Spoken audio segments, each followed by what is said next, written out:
Buenos días. Bueno, el tema que nos corresponde a nosotros es la obesidad. La obesidad es catalogada según la OMS como una enfermedad crónica donde se evidencia un aumento en la grasa corporal de las personas y al mismo tiempo es un riesgo para la salud debido a esos altos índices numéricos de casos de obesidad y sobrepeso que existen a nivel mundial. Por otro lado, encontramos unos aspectos multifactoriales que estos factores inciden en dicha enfermedad, como lo son factores genéticos, ambientales y los estilos de vida pues, de cada persona.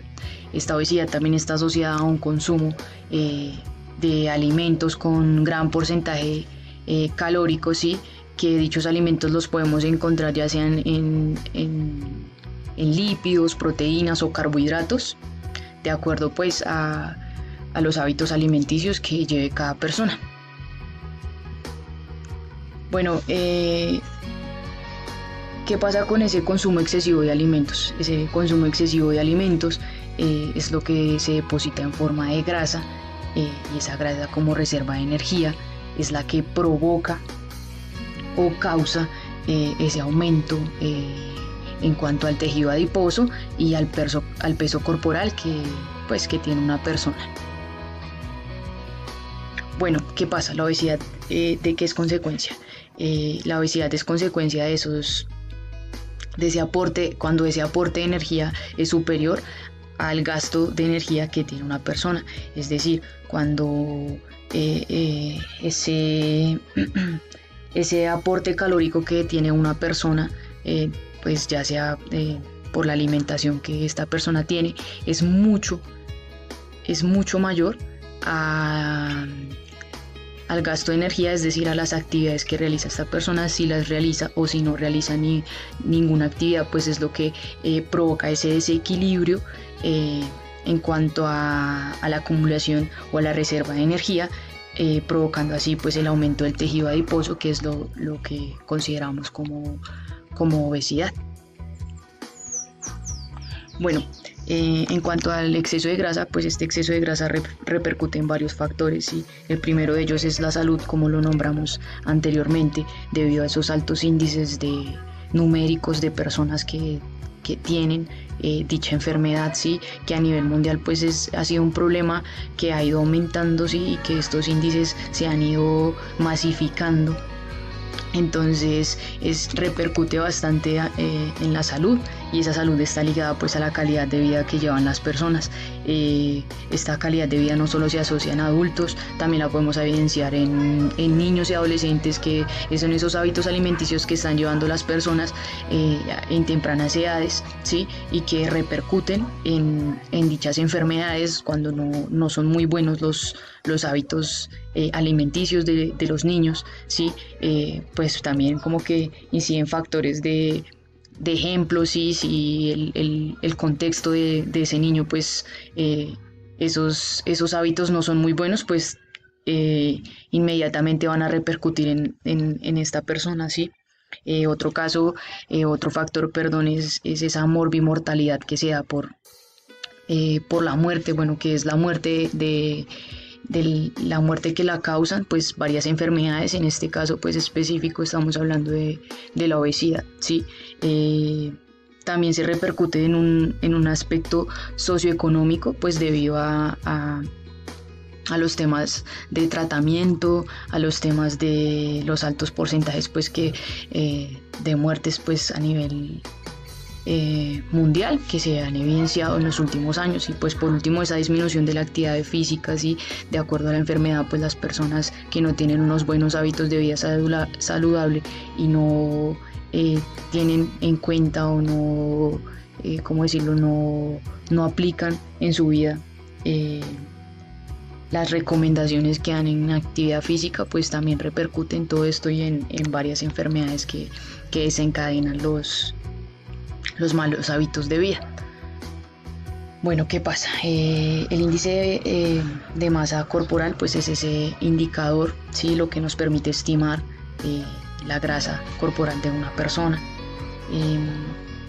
Bueno, este índice corporal, como lo podemos ver, índice de masa corporal, como lo podemos ver, se realiza o se saca pues de acuerdo a la fórmula, que es el peso de una persona en kilogramos dividido por la talla en metros cuadrados, ¿sí? Y este resultado pues es lo que nos va a dar el índice de masa corporal.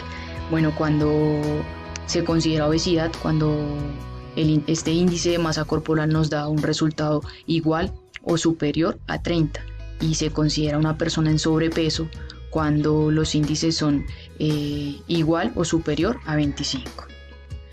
Cabe resaltar en esta parte que el índice de masa corporal para niños y adolescentes se estima pues de la misma manera, o sea, es decir, con la misma fórmula, ¿sí? Pero pues las comparaciones que se tienen en estos casos son distintas debido a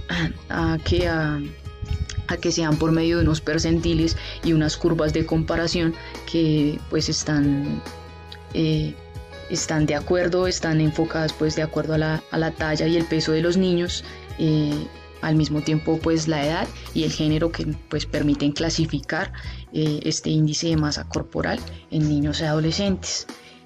Bueno, que si este es el único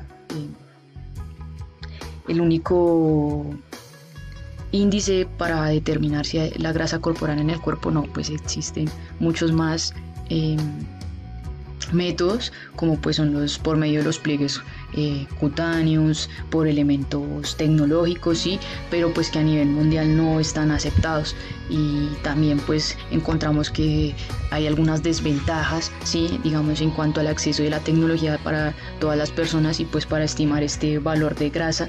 Entonces pues el que más se ha manejado hasta el momento pues es ese índice de masa corporal. Bueno, aquí como podemos evidenciar la clasificación de la OMS de la obesidad, pues bueno, como lo nombré anteriormente, se considera el sobrepeso pues cuando es igual o mayor a 25, ¿sí? Y la obesidad pues la dividen en 3 grados, en una obesidad grado 1 que es una moderada, en una obesidad grado 2 que es severa, y en una obesidad grado 3 o mórbida, pues que bueno, como se mencionó, esa obesidad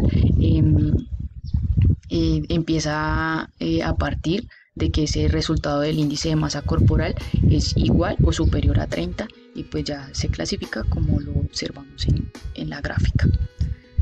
Bueno, por último hay unos factores epidemiológicos asociados pues a ese exceso de peso, ¿sí? Donde encontramos factores demográficos como la edad, el género, la raza, ¿sí?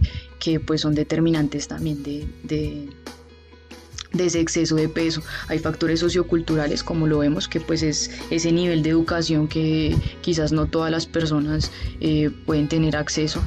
Entonces ya empiezan a jugar esos papeles culturales, ¿sí? En cuanto a esos ingresos económicos bajos que no permiten pues de cierta manera llevar una buena alimentación, una alimentación balanceada o recomendada. También encontramos pues unos índices conductuales, que es como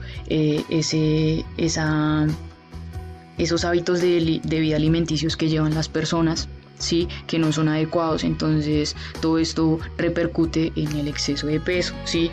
También encontramos la ingesta de alcohol, el tabaquismo, y bueno, estos factores conductuales de la persona como tal.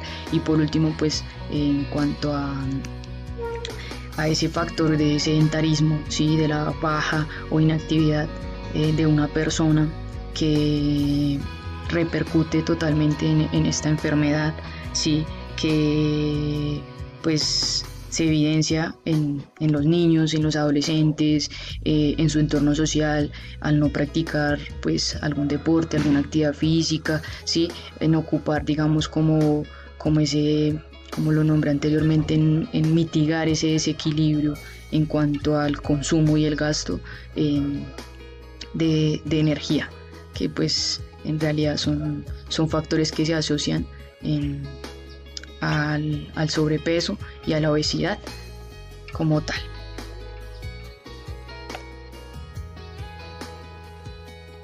El síndrome metabólico se caracteriza por ser un grupo de factores de riesgo que desencadenan enfermedades crónicas no transmisibles.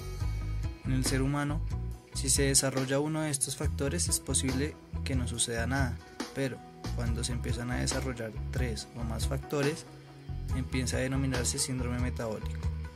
Algunos de estos factores son la obesidad abdominal, que se caracteriza por tener un cuerpo en forma de manzana. ¿Esto qué quiere decir?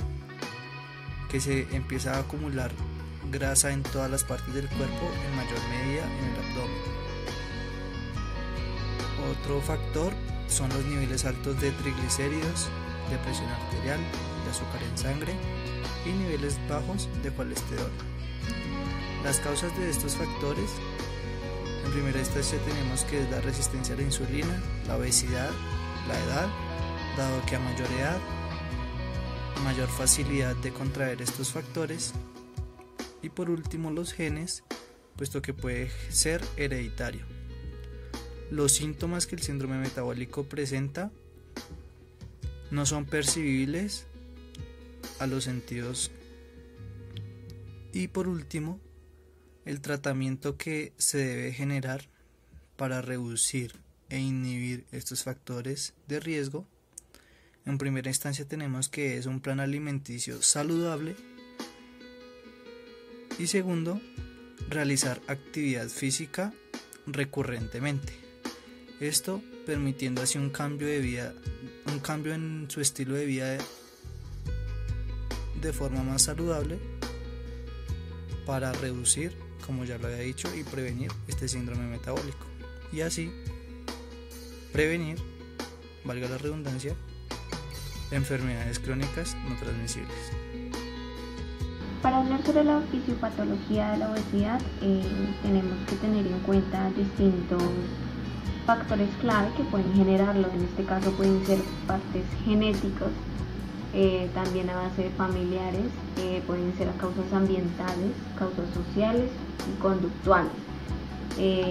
Cabe recalcar que en el caso de los genéticos y familiares se da más que todo en un 5%, de 2 a 5%, eso lo explicaremos más adelante. En el caso de los sociales y conductuales son los que más se presentan en el caso de obesidad y otras patologías. El caso de la obesidad es un problema que se ha dado mundialmente de salud pública y que, aparte que se genera por varios factores, tiene muchísimas consecuencias. En este caso, las principales que se dan cuando se empieza este tipo de patología son el balance, se dan alteraciones en el balance energético, alteraciones como la desregulación de hormonas, que esta es la que más consecuencias trae, y en este va incluido los neurotransmisores de hambre y saciedad, que se ven totalmente alterados y que pues posteriormente ocasionan problemas en los demás sistemas corporales, como lo son el endocrino, el nervioso, el osteomuscular, entre otros.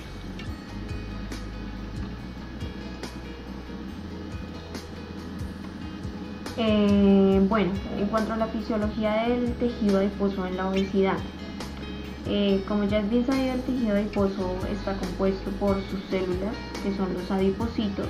En este caso, cuando se da esta patología, ocurren ciertos elementos o consecuencias que surgen a base de esta patología, las cuales son la hiperplasia, en este caso el aumento de estos adipocitos. Asimismo se da la hipertrofia en cuanto a su diámetro, y se empieza a dar un aumento en parte de la circulación sanguínea por parte de ácidos grasos libres o triglicéridos.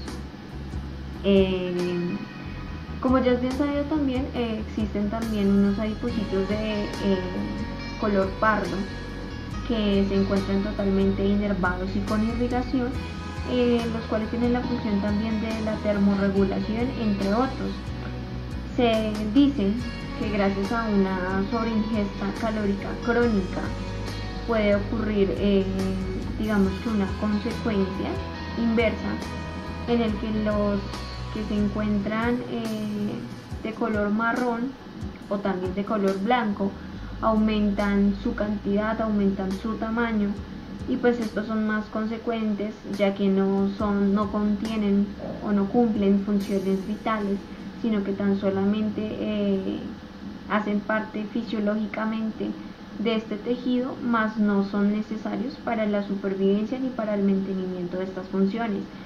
También de igual manera se dice que con una buena actividad física y algunos contextos en el que se ve involucrado el frío o algunas temperaturas en específico, combinado con estos hábitos, puede cambiar ese tejido pardo, como vemos acá el marrón, en uno llamado beige, que algunos autores lo llaman así, en el que también puede llegar a cumplir las mismas funciones que el tejido pardo. De alguna forma se cree, o la mayoría de personas cree, que en la obesidad los únicos factores que también pueden llegar a ser el aspecto físico, pero pues esto va más allá, ya que incluye aspectos como la saciedad y el balance energético, que es lo más importante en cuanto al metabolismo del cuerpo. Cambia también aspectos del hambre fisiológicamente y el apetito, que va desde la parte hedónica. Los factores mencionados, que van controlados específicamente y en su mayoría por la parte del sistema neuroendocrino, se dan consecuencias en específico por parte de las señales implicadas en la regulación de bastantes factores, en su mayoría pues de la alimentación. Estas señales implicadas en la regulación de la alimentación, aparte se encuentra el nivel central. Desde el nivel central encontramos que en la parte encefálica o desde el cerebro existen una gran cantidad de péptidos, en específico péptidos anorexigénicos o onorexigénicos, los cuales están involucrados en cuanto a la saciedad y el hambre y su regulación entre estos dos. Asimismo, en la parte del nivel central se encuentran 4 áreas o 4 zonas en específico del hipotálamo, que son las que regulan, como se mencionan acá específicamente, son las que regulan también esta parte de la alimentación. Estas 4 zonas son el núcleo paraventricular, que es el señalado acá, son el área hipotalámica lateral, el núcleo dorsomediano y por último el núcleo ventromediano. Estas 4 zonas en el hipotálamo son las que van a regular la alimentación, en específico el control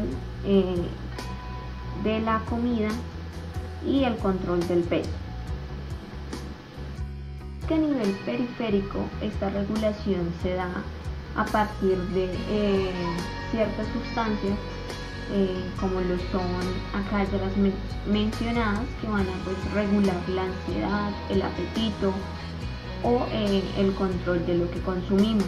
En este caso pueden ser la leptina, la insulina o la exintomodulina, en el que pues se encuentra su sitio de producción y pues este también va a participar para regular estos procesos. Cabe recalcar que pues estas adipocitoninas pueden llegar a ser inflamatorias o antiinflamatorias. Que en las anteriores señales, como son en la fase central y en la periférica, pues estas actúan de manera integral. En caso de la patología de la obesidad, estas no solamente tienen consecuencias de manera individual, sino que la interconexión que genera una manera nerviosa y del sistema corporal pues se ve afectada. En cuanto a los factores genéticos, pues este es uno de los factores digamos que más resonados en cuanto a esta patología, ya que pues se menciona, como les dije anteriormente, dicen varios estudios que del 2 al 5% de la población puede llegar a tener estos factores genéticos que le generan la obesidad y sus consecuencias.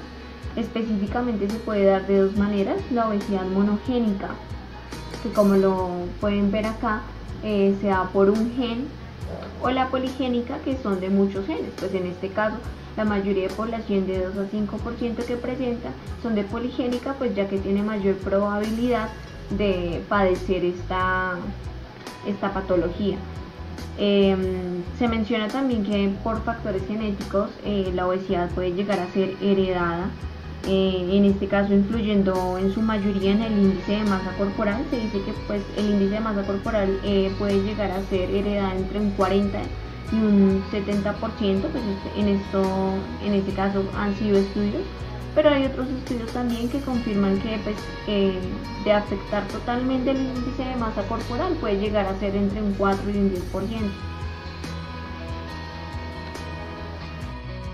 De la misma forma, estos factores genéticos son implicados desde el sistema nervioso, ya que por cuestiones de genes y de ADN pueden llegar a verse afectados desde una proteína en específico generada por el hipotálamo, ya que como hablamos, pues desde varios puntos hace el control de la alimentación, de la saciedad por medio de sus hormonas. Entonces en este caso, cuando se da esa alteración o esa mutación que lo llaman clínicamente, puede llegar a afectar y puede llegar a ser un factor genético que pues herede la obesidad y pues sus consecuencias. Antes de hablar en este caso del papel de la microbiota intestinal, es importante recalcar que de acuerdo a todos estos problemas que surgen a partir de las señales centrales y periféricas, desde un punto de vista pues afecta totalmente la actividad física, la práctica del ejercicio y la fisiología del ejercicio, ya que no solamente en este caso por la alimentación se dan estos problemas, sino que también por parte de estos factores de la obesidad se generan siempre en su mayoría factores cardiovasculares, diabetes, problemas metabólicos, entre otros, osteomusculares de la misma forma, los cuales de manera directa afectan el ejercicio. En la parte de los osteomusculares se menciona que pues en la obesidad de niños o adolescentes se ve afectado totalmente la motricidad fina, pues a causa de la movilidad. En la parte osteomuscular también se ve afectado por pues el porcentaje graso, el porcentaje muscular, la movilidad que puede llegar a tener en acciones tan simples como lo son saltar, amarrarse los zapatos, correr, escalar, entre otros, que pues son claves para el desarrollo también de los niños y bueno, en el desarrollo o perfeccionamiento de los adolescentes. Y esto pues va a ser un retraso no solamente en la parte del sistema corporal, sino que también va a ser un retraso en la parte cognitiva, ya que el sistema nervioso y el sistema muscular tienen un factor totalmente directo en cuanto a su funcionamiento, no solamente para las habilidades de motricidad fina, sino también para las habilidades coordinativas y las capacidades físicas, incluyendo la fuerza, la resistencia, la velocidad. Ya cuando estamos hablando de la obesidad en adultos, se ve afectada directamente, no tan solamente en la osteomuscular, que obviamente es una parte muy importante, ya que se empiezan a ver afectados las articulaciones, los neurotransmisores y las unidades motoras de cada músculo en cuanto a la contracción, la repartición de nutrientes tanto en los huesos como en los músculos, a nivel metabólico de la misma forma, sino que también se ha afectado desde una parte muy importante como la del sistema cardiovascular o cerebrovascular, que también se puede presentar. En este caso pues los adultos o adultos mayores que tengan esta patología, la consecuencia que va a tener pues puede llegar a ser una hipertensión, puede llegar a ser otros problemas cardiovasculares que obviamente no van a permitir la total irrigación en todo el cuerpo, además de llevar oxígeno, llevar los nutrientes necesarios.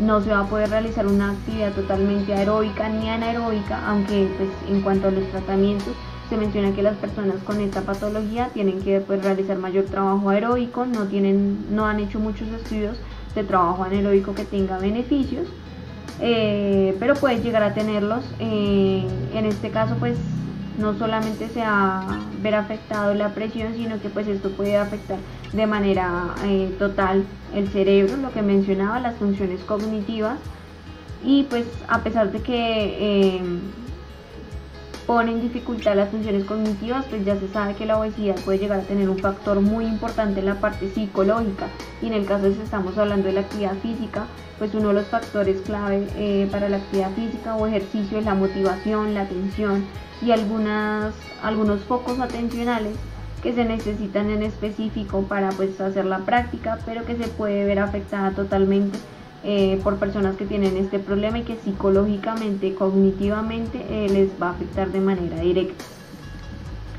En cuanto al papel del microbiota intestinal en la obesidad, pues ya sabemos que la microbiota intestinal son aquellas bacterias u organismos que se encuentran dentro de nuestro sistema digestivo en zonas en específico que pueden llegar a ser el intestino, intestino delgado, en zonas en específico como el duodeno, el yeyuno.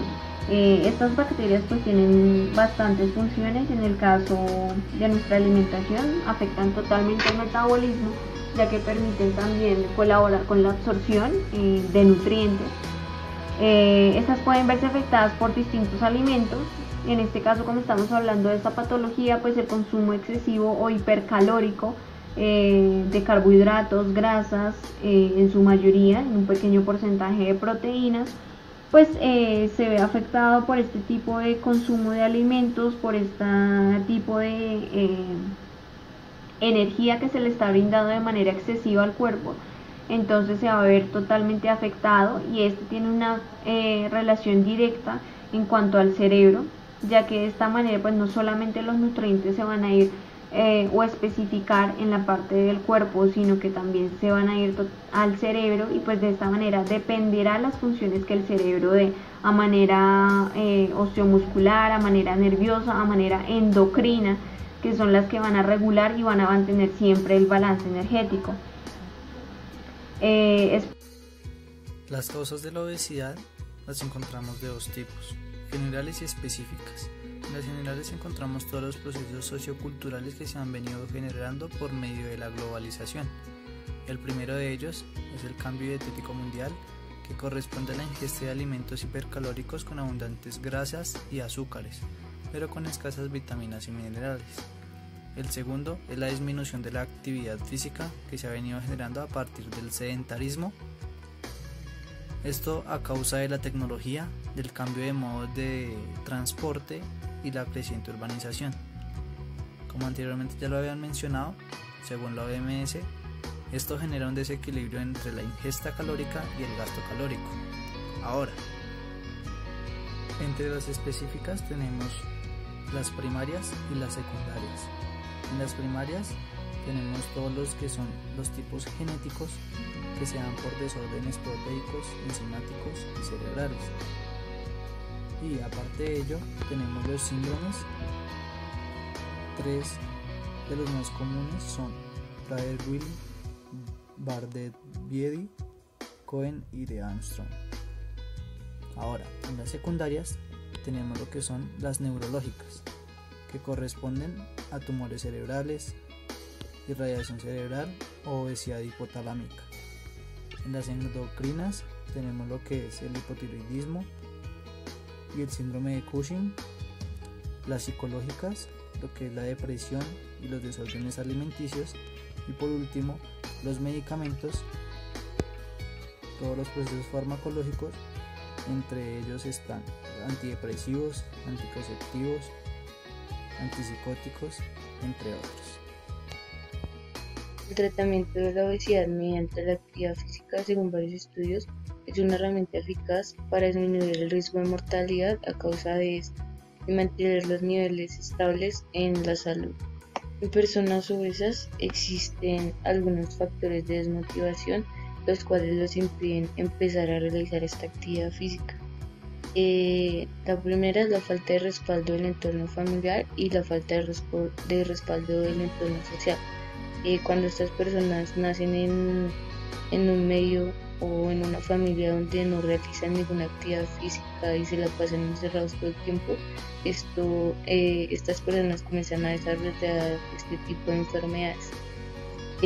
Las dificultades de acceso a las instalaciones o a los equipamientos, pues no todas las personas tienen pues como ese acceso a gimnasios o a máquinas que les permiten realizar actividad física, pero pues ahí es donde entra el entrenador, quien pues busca diferentes métodos o la manera adecuada para que se lleve a cabo las actividades físicas que necesita. percepción de que existe riesgo para la seguridad personal o de lesiones frecuentes, en lo cual también es tarea del entrenador o un experto tratar de mejorar las molestias musculoesqueléticas y potenciar la posibilidad de sentirse bien a través del ejercicio. La percepción de que las capacidades no se pueden lograr y de inexistencia de mejora. Pues estas personas siempre como que tienen un bajo autoestima y creen que no pueden lograr hacer una actividad física normal o bien hecha, entonces digamos que siempre hay que motivar a este tipo de personas y percibir la actividad física como algo forzado, ya que normalmente las personas a veces relacionan el placer con la comida y el castigo con el cansancio, fatiga o dolor, que es lo que produce la actividad física pues en ocasiones. Las recomendaciones de actividad física, primero pues está el nivel de actividad física para que se tiene que hacer progresivamente, ¿no? Entonces es recomendable empezar el ejercicio alcanzando 30 minutos por 5 días a la semana, es decir, un total de 150 minutos por semana. Y para el mantenimiento del peso se sugiere 60 minutos por 5 días, 300 minutos, es decir, 300 minutos por semana. Se ha demostrado que el fraccionamiento del tiempo también es eficaz, ya que pues no todas las personas tienen pues mucho tiempo en su día a día. Entonces se ha demostrado que 30 minutos en una sesión, 15 minutos en 2 sesiones o 3 sesiones de 10 minutos son suficientes para la mejora de la condición física y la reducción del peso. La intensidad en la que se recomienda la actividad física es una intensidad moderada del 50 al 70% de la frecuencia cardíaca máxima.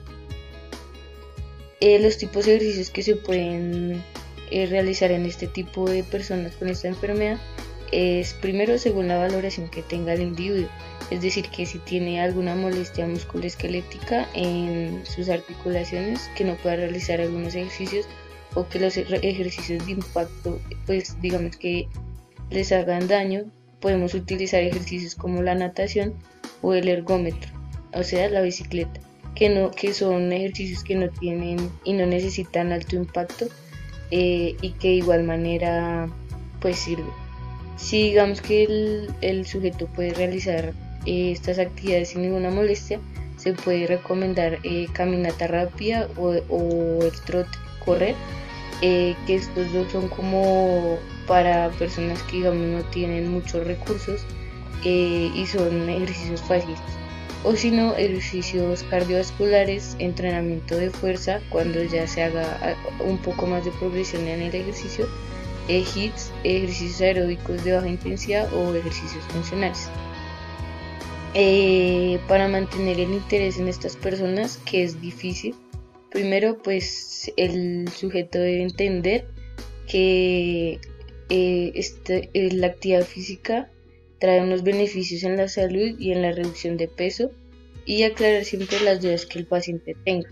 Cuando digamos que el paciente habla con un doctor y el doctor le recomienda la actividad física, el convencer e informar constantemente a nuestros pacientes sobre el beneficio del ejercicio físico, reconociendo siempre que existen barreras para hacerlo.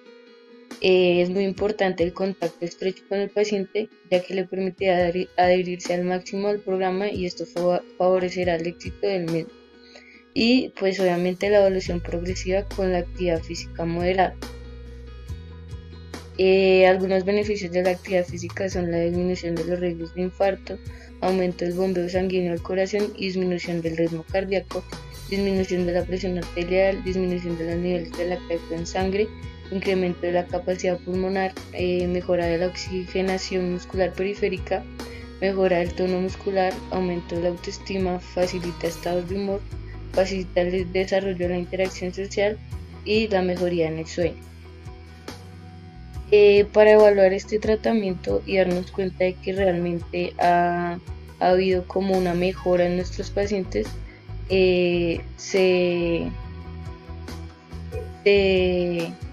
se consideran algunos indicadores de eficacia, como lo son las mejoras en el perfil lipídico, disminución de las cifras de presión arterial, disminución de la glucemia, hemoglobina glicosilada y la disminución de la circunferencia de la cintura.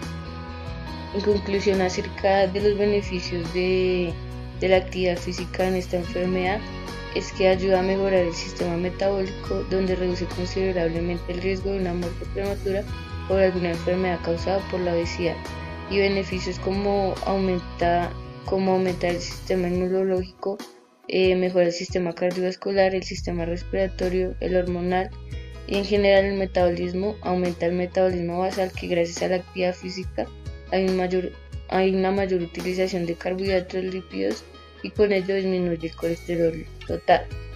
Por otro lado, mejora la calidad de vida de la persona en el aspecto psicológico, el cual cubre un aporte importante para la pérdida de peso. Si la persona está en un entorno cómodo, sin estrés y que es consciente de su control con unas condiciones óptimas, se darán óptimos resultados en su pérdida de peso. Es importante que la persona esté motivada para el cambio.